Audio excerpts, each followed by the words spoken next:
है हिंदू समाज का, वो हम आपको बताने जा रहे हैं। झांसी, उत्तर प्रदेश में झांसी शहर है और उसके पास हरस नाम के कोई शहर है, कस्बा था। तो हिरण्यकश्यप जो है वहां का राजा है, राजा थे। आवाज गदम सुनाई बड़ा का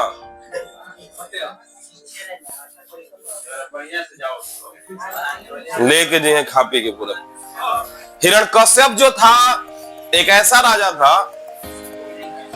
कि उसे एक ऐसा वरदान मिल गया तपस्या करने के बाद कि न दिन में मरना है न रात में मरना, न सुबह मरना है न शाम में मरना है, न दोपहर में ना गधबेर दोपहर निस रात में मरना है, न अस्त्र से मरना है न शस्त्र से मरना है, न गोली से मरना है लाठी भाला से, न पानी में डूब के मरना है न पहाड़ से गिर के मरना।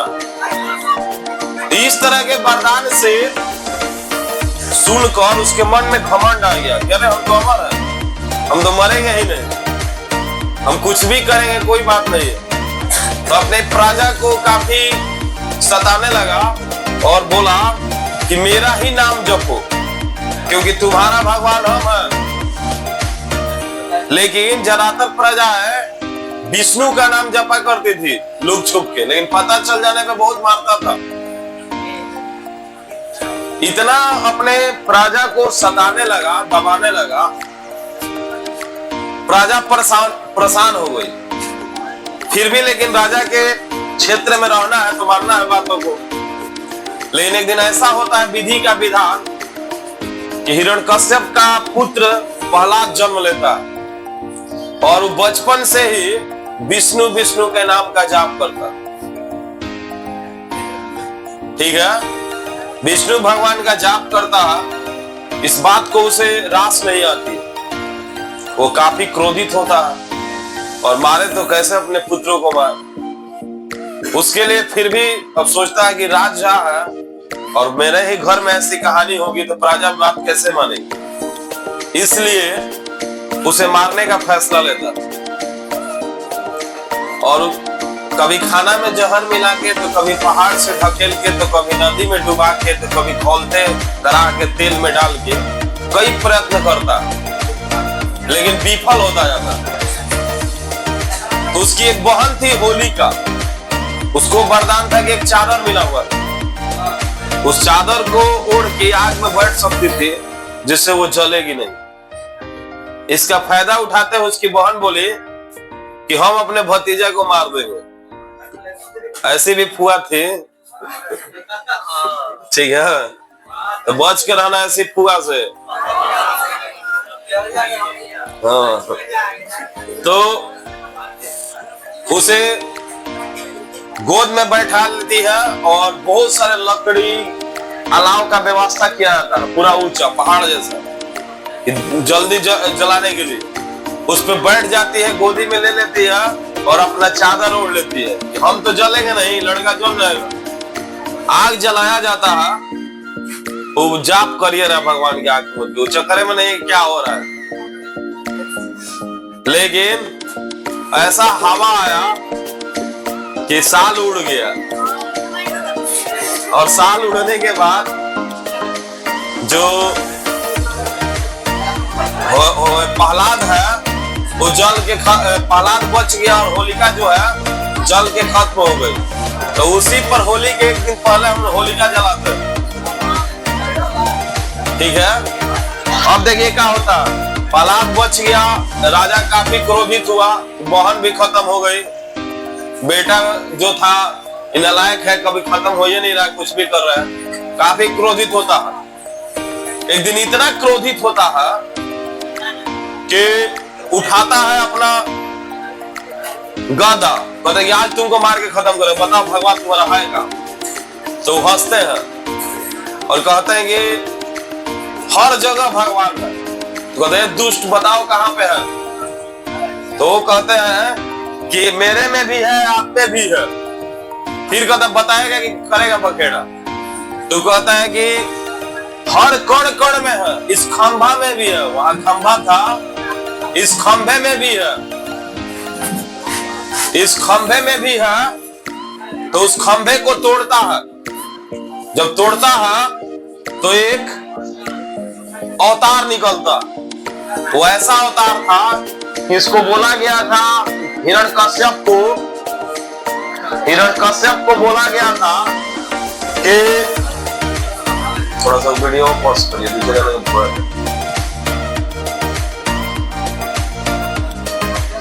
सब समय ना।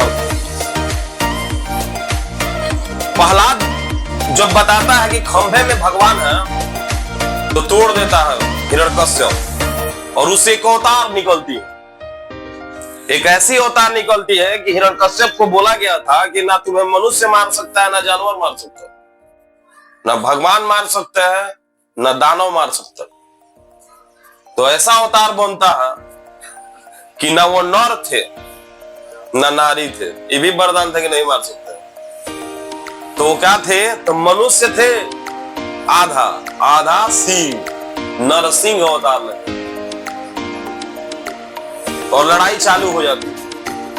सुबह से लड़ाई स्टार्ट हुई है, शाम हो जाता, पटका पटकी, कभी वो पटका रहते, कभी पटका रहते, फरिया फरिया वाला स्टार्ट हो जाता। जब संध्या बेरा होता है तो गोधली टाइम जो होता है, उस टाइम में ना दिन है ना रात है। गोधली टाइम कहा जाता है जब शाम होता है, किरण डूबने डूबने होता है, डूब जाता है, लाल सा रहता है ना, उसी समय को गोधली बेरा कहा जाता है।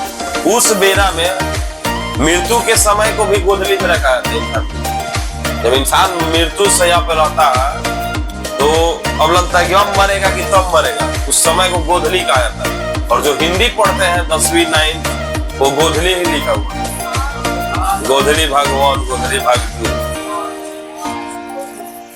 तो गोधली जब समय होता है तो वो करते का है कि अलस्त कर दिए पीट पाट के हिरण्यकश्यप को, उठाते हैं उसे, घिसते हुए ले जाते हैं दरवाजे के पास, और दरवाजा के पास ले जाके आधा शरीर अंदर आधा शरीर बाहर। तो ना घर है ना बाहर, वरदान के अकॉर्डिंग सारा काम चालू हो जाता है।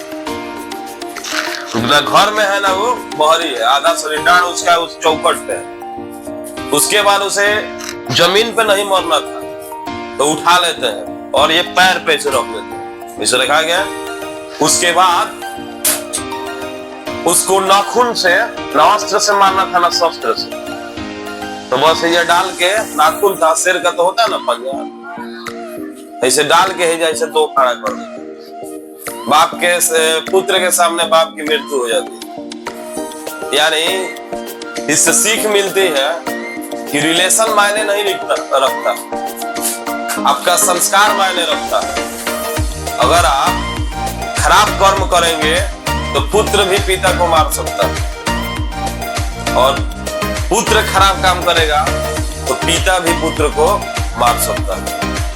इस कहानी से यही मिल रहा है कि संस्कार वाली बात है। और जब मृत्यु हो गई तो पूरे प्रजा काफी खुश हुआ कि आज एक निर्दयी राजा का, दंड देने वाला राजा, पापकारी जो राजा था, उससे हमें मुक्ति मिला। और उस खुशी में काफी लोग रंग लगाते हैं, मिठाइयां खाते हैं, नए नए कपड़े पहनते हैं, गान बजान करते हैं, जिसका स्वरूप आज तक हिंदू समाज मनाते आ रहा है। तो हम होली अगर मनाते हैं, होलिका जलाते हैं, तो होलिका को दहन कर रहे हैं, यानी होलिका को मारा जा रहा है प्रहलाद की सुरक्षा बचाने के लिए। और यहाँ पे होली खेल रहे हैं हम, तो हिरण्यकश्यप के मृत्यु का जश्न मना रहे हैं हम लोग। समझ में आया?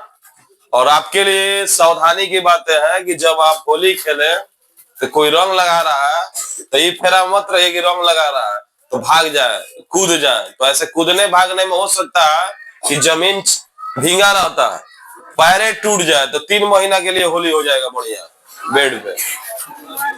इसलिए आप अपना सुरक्षा रखे।